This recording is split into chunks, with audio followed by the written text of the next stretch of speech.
is April 22. Anong oras na ba? 9:22 AM. So, ano tayo? Life update. Ang daming naging ganap. Ang daming nangyari for the last week.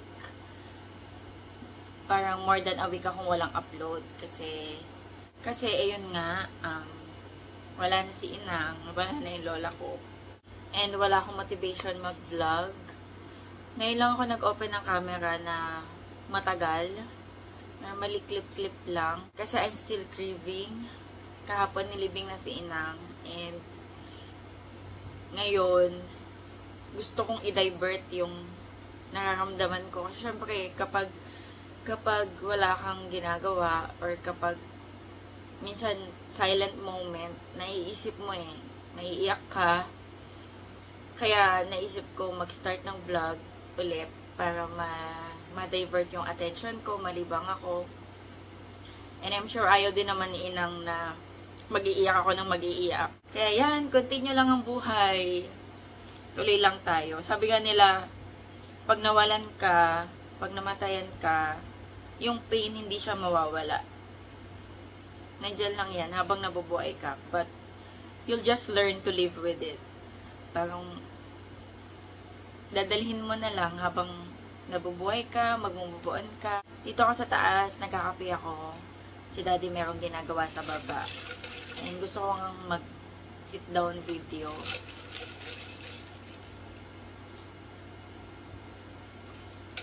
Ayun guys, wala na si Inang na wala siya noong April 12. And Saturday yun, diba ang routine namin ni Sky, every Saturday kami bumibisita kila Inang. So, ayun na yung nakagawian namin for the last few months. Kasi nga, matanda na si Inang, gusto ko mag-alat din ako ng time, kahit meron na akong sariling family. Kahit pa paano, at least once a week, mabibisita natin siya, diba? Mabibisita ko siya. And yung last Saturday nga, April 12. Yun na pala yung last Saturday na mabibisita namin siya ni Sky.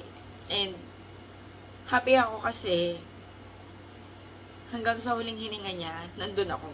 Background lang sa condition ng lola ko. 83 years old na si Inang. Si Inang guys, very important siya sa akin kasi siya yung nagpalaki sa akin. As in, mula baby ako. Siya yung nagpalaki sa akin hanggang mag-college ako. Kasi unang apo ako, unang anak ako ni nanay, panganay ako. Tapos yung business nila nanay, tinapa tsaka tuyo. Tapos katabi lang ng bahay namin. So baby pa lang ako, mausukan ako. So ang ginawa nila nanay, pinaalaga ako kay Inang kay tata. Para hindi ako mausukan ng tinapa. Kasi ever since yun na yung negosyo nila. So si Inang tsaka si tatang talaga yung nagpalaki sila, katabi ko matulog. Nung bata ako, as in siya yung nag-aasikaso sa akin. Pero, when it comes to financial, si nanay naman yung nagsusupport. So, tas minsan yung tito ko, kapag nasushort si nanay, si Tito Edgar. So, sila yung nagpalaki sa akin. Kaya sobrang importante sa akin ni Inang. Ayun nga, last Saturday, April 12. Sa Tapunta. Ayan, ano na yan, 12. Past 12 na kami pumunta niyan eh. Siguro magwawan na yan. Kasi after lunch kami nagpasundo kay tatay. Tapos, nung on the way pa lang ako, chinat na ako ng pinsan ko. Sabi niya, te, papakainin sana namin si Inang. Kasi ilang araw na siyang hindi dumidilat madalas. Pero nakakausap naman. Pero nakapikit na lang siya. Tapos nagsasalita na lang siya. Papainumin sana namin ng gatas. Kaso kinakabahan kami ni tita. She's yung tita ko na umuwi from Canada. Siya yung nag-aalaga that time kay Inang. Sabi ko, sige, hintayin niyo na ako para pagtulungan natin painumin siya ng gatas. Kasi magawa na yun. Tapos yung last inom niya ng gatas is 9 AM. So, para painumin, pakainin, ganyan. Pagdating ko doon, nakita ko na iba na siya. Hindi na siya yung madaldal. Di ba pupunta ako kay Inang, napapanood niya sa vlog, ang daldal niya, tapos yung mayakap pa siya.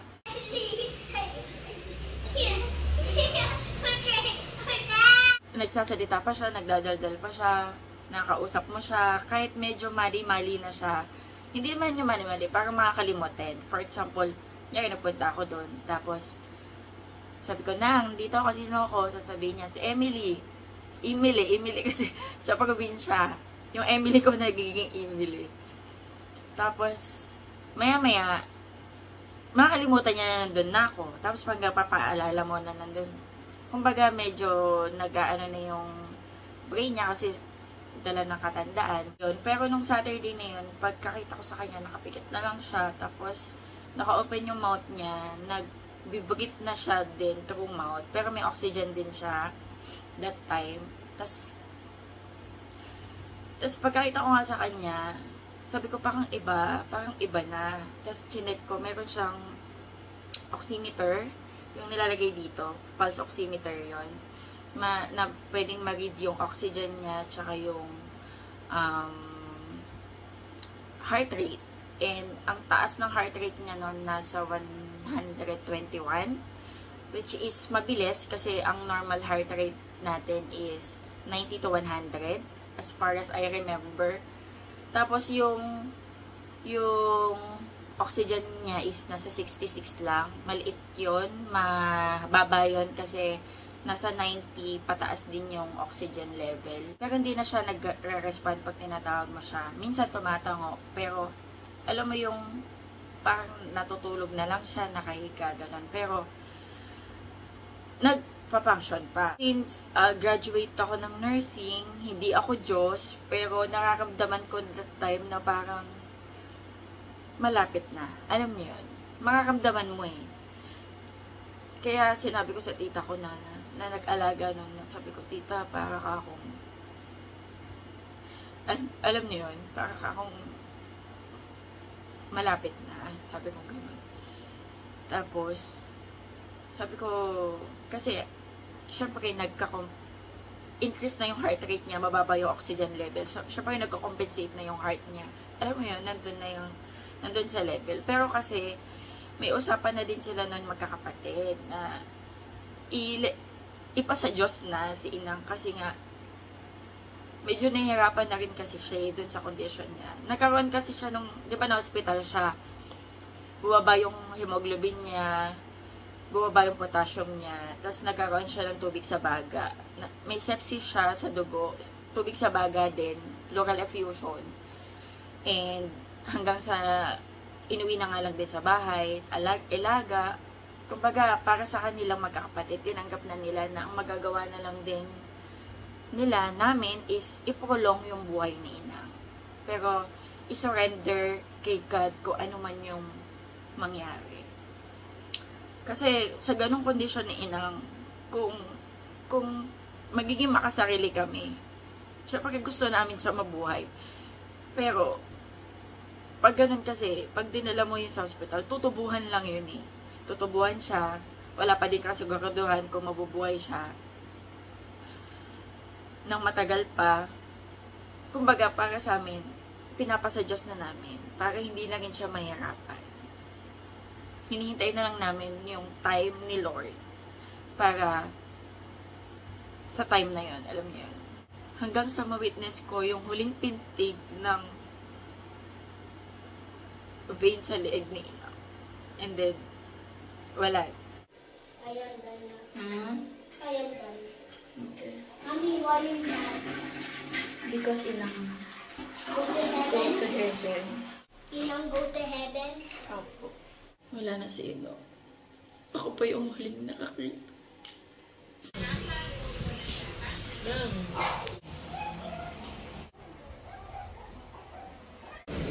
Ayun nga, nagpanalas kasi nasa 30 na lang pinaka-rate ng Alam niyo, totoo pala, no, na kapag malapit na, ang dami nang nakikita. Kasi si Inang, ang dami niya nang tinatawag, ang dami niya nakikita.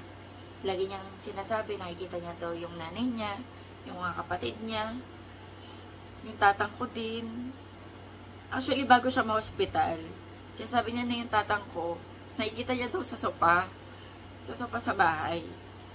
Tapos nung nasa bahay na siya, ang dami niya nakikita yung mga kapatid niya, kung sino-sino. na mga wala na. Tapos, yung tita ko sa Canada, kasi umuwi yung tita ko March eh. March. Kasi sinundo pa namin siya. Nasa vlog ko yun eh. March. Nakalimutan ko na lang kung ano yung exact date. Pero, Tuesday nun, nakausap ni Inang. Nagsasatapan nito si Inang. Yung tita ko, sabi niya, Tessie kasi pangalan nun. Tessie, umuwi ka na. Mukhang di na ako tatagal. Sinabi yun ng Inang ko. Siyempre yung tita ko, parang ano yung puso niya. Tuesday, sinabi sa kanya, Thursday, naghanap na siya ng ticket. Friday, umuwi siya. Since Canada yun manggagaling, dumating pa siya Sunday ng umaga, madaling 5:30, kaya sinundo namin siya noon nung umalis kami, madaling araw. Ayun. Tinutuon niya nga, nandito yung tita ko nung nawala siya. Sabi ko sa tita ko, buti talaga umuwi ka. At least wala kang pagsisisihan. Kasi naalagaan niya pa eh. Siya yung nag-alaga. Pero before that, nung wala yung tita ko, yung mga anak ni Inang, magkakapatid, shifting sila. Monday, nanay ko. Tuesday, iba naman. Kumbaga, bago mawala si Inang, naparamdam ng mga anak niya yung halaga niya. So, walang pinagsisihan yung mga tita ko. Kasi nabigay nila yung pangangailangan ni Inang, yung pagmamahal na kailangan ibigay ng mga anak sa nanay nila. Masakit. Siyempre, iiyak mo na lang. Ayun, wala nung namatay si Inang Saturday. Everyday ako pupunta. Everyday ako nandun. Kami ni Sky. Si Daddy Andy hatid sundo. Pero nag-i-stay din siya doon. Tumutulong ako. Hindi ako nag-vlog kasi gusto ko munang ilaan yung time ko kay Inang. Pagsilbihin siya hanggang sa libing. Yan, tumutulong ako kila nanay mag-prepare ng mga pagkain sa mga bisita, asikaso.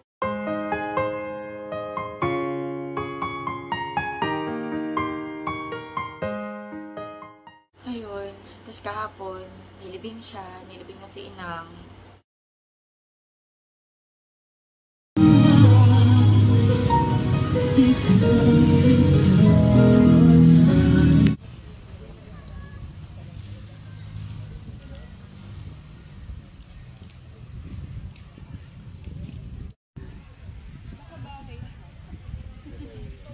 Share raw dati. Look at the circle. Ate, ngayon hindi na gano. Konti na. Masaya na siya kasi yung buto ng tatang ko, siraman sa kanya. So, magkasama na sila. Yun, masaya na yun. Baka nagde-date na yun. Nagde-date na yun si tatang sa idol ko. Ayun. And nga, mag-start na ako ulit mag-vlog. Kasi ayoko din magmukmok. Ipasok pa rin pala si Sky. So kahapon, Monday, hindi siya pumasok. Siyempre, dahil libing. And then today, may pasok sila. Pero half day na lang sila. Kasi practice na lang for recognition and graduation. Daddy Andy yata yung magluluto ng lunch. Nagbaba siya ng isda. Nandito lang ako muna sa taas. Okay. Mamaya bababa ako. Nakapaglinis na ako dyan sa baba. Dilig na ako ng halaman, tsaka nagwalis na ako ng bakuran. May pandesal pala ako dito, guys. Kahapon pala, pumunta din dito yung mga in-laws ko. Hindi nga lang ako talaga nag-vlog. Nakipaglibing sila. Hipag ko yung mama ni Daddy Andy. Kahapon pa to, pwede pa ba to? Pasensya na ako, medyo mahina yung boses ko. Pwede pa pero medyo matigas na. Nga pala, naka-avail ako ng SB19 na ticket sa day 2 ng concert nila. Nung time na yon na nag-avail kami ng ticket, wala na nun si Inang. So talagang hindi ako fully makapagsaya. Hindi nga ako nag-full vlog nun eh. Nakatulad nung day 1 na ticket selling. Nag-upload lang ako nun, pero mga screenshot lang ng convo namin, ng mga concert buddies ko.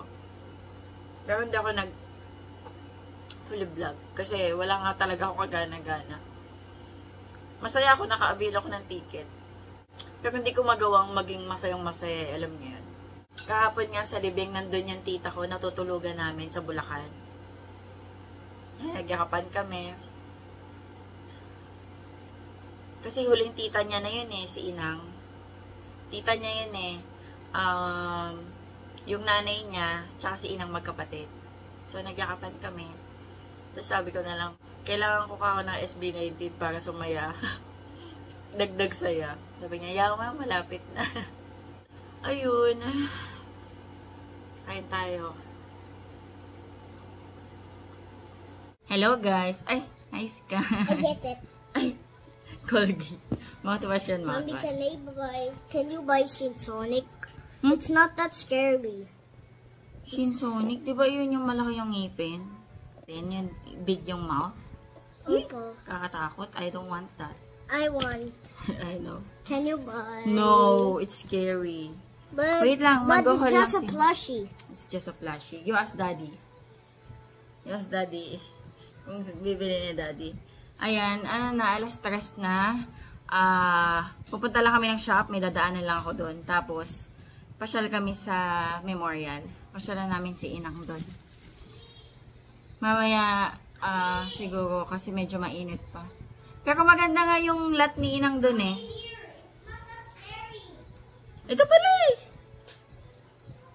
Si Sonic to, hindi to siya Sonic. Maganda yung lot ni Inang doon sa memorial kasi may katabing puno kaya hindi siya ganun kainit.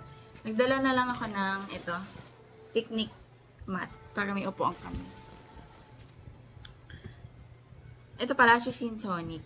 May yohol ako kasi kakadating lang nito as in ngayon bago ko nag-open ng cam.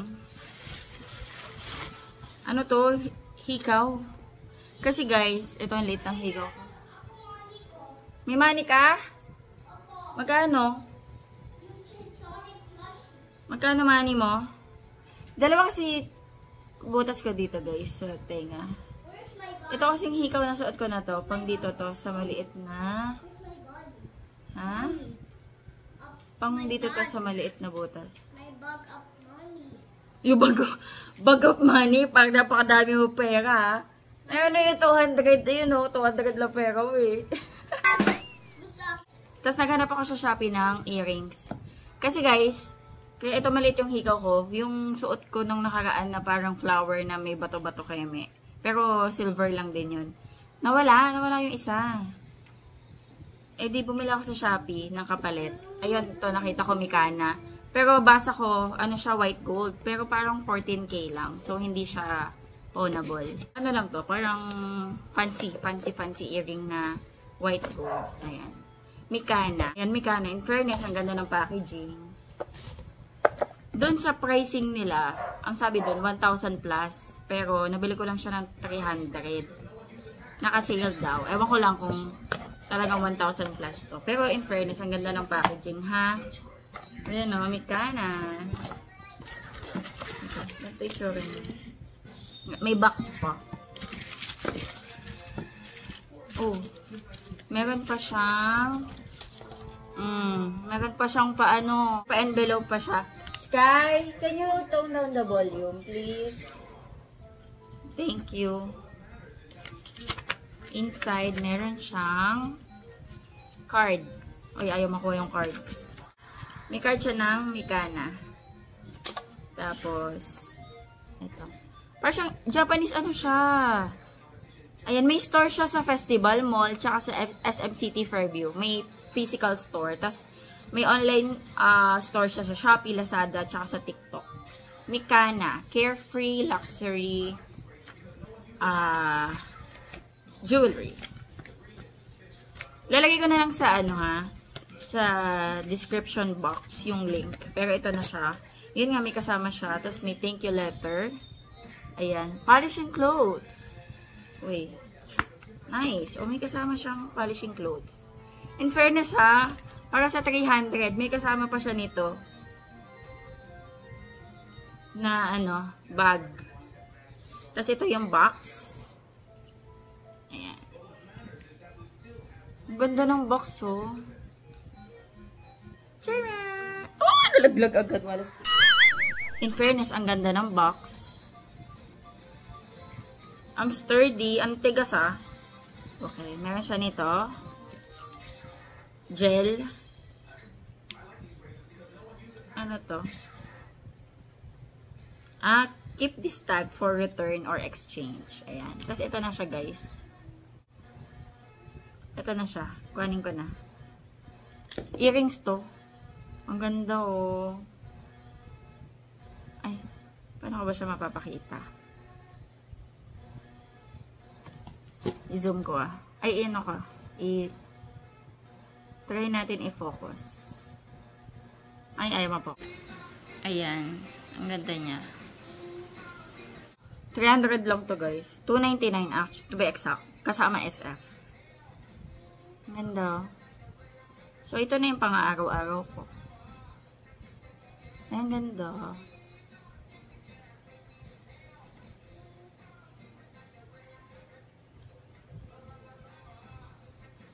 Actually, ang daming magagandang accessories sa Mikana. Nakita ko. Pero nag-try muna ako nitong earrings.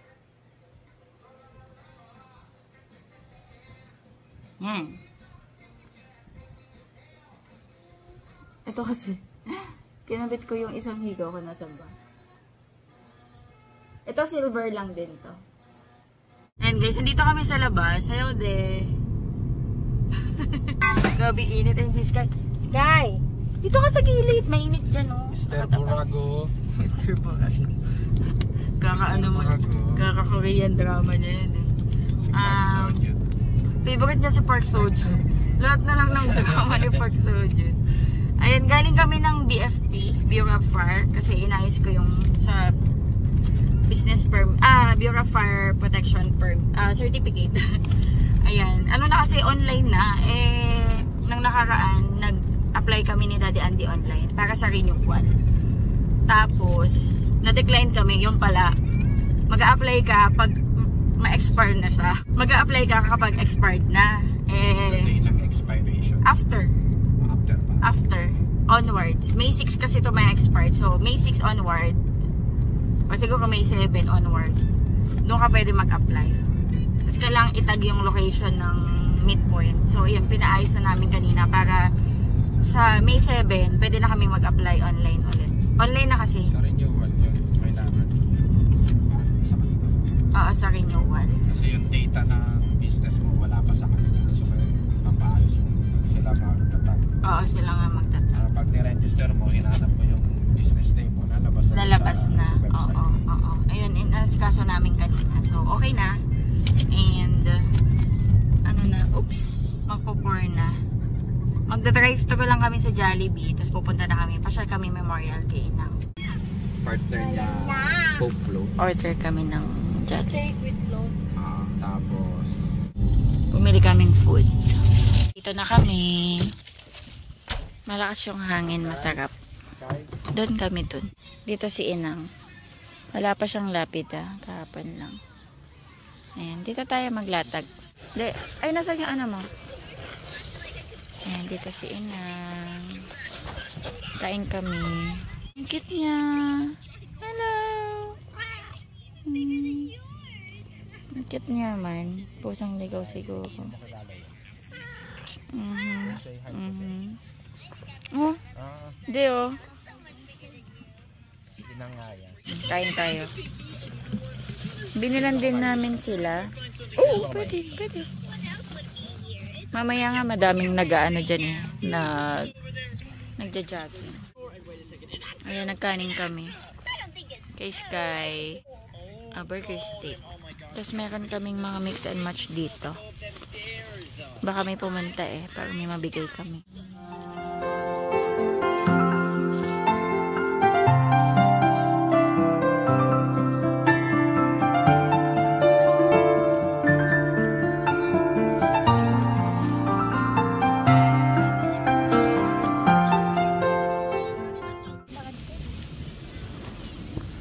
Sarap.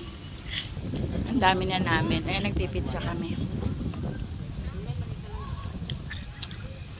Sarap dito mag-relax, mahangin. Tapos, ang ganda ng pwesto ni Inang kasi dito may puno ng akasya. So, kahit mainit, malilim. Kanina super lilim dito. Kahit maaraw yung ibang part.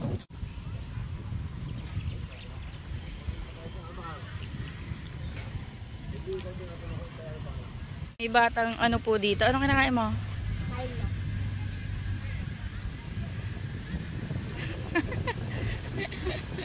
Namamapak ng Milo, sis. Dito po si Kuya Boy yung si ate sa pink. Nasaan? Dito. Nandun sila.